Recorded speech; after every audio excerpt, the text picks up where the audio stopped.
Hello, I'm Edward and I'm here today with Paul at his magnificent estate here in Southwest France in the Dordogne.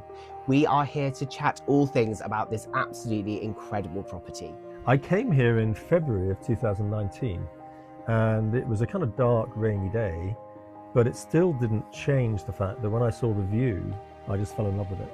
As you say, you bought the view and then you created an incredible property, and it really is just breathtaking, the work you've done. Thank you. To create something that is just so bespoke and unique and exceptional.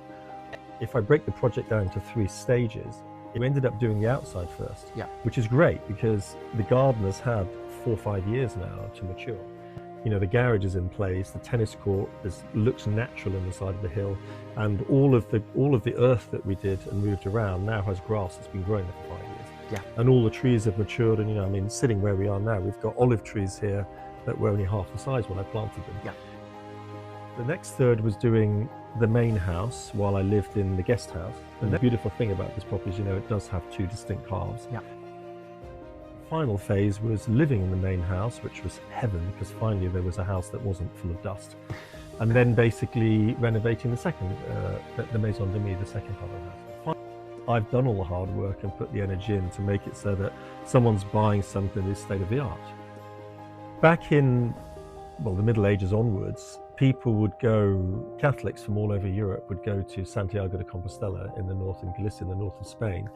And there were some very, very well documented routes from the whole of North and Central Europe all the way down through France, across the Spanish border to that top of Spain.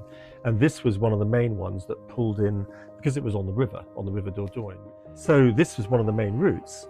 And one thing I really find fascinating, I never tire of, is going down into the woods.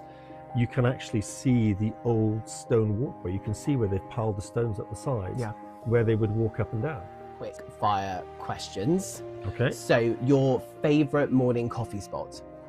Either here, if it was in the summer, because this is really cool in the summer here, or if it's any other time of year, would be literally just outside the kitchen on the terrace. Because it's lovely. One thing you couldn't live without at this house? I couldn't live without the games room, because I love on a weekend, and I've got some friends here, to be able to just turn the music up, play pool, you know, play on the drums and just be stupid, basically. And what's your favorite room in the house? It's a gym, in fact, because all my life I've never had a house that had a dedicated gym room.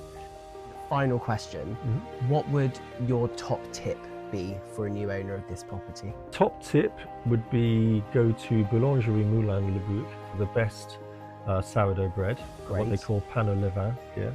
Top quality of the produce in France in general is good, and this area is spectacular.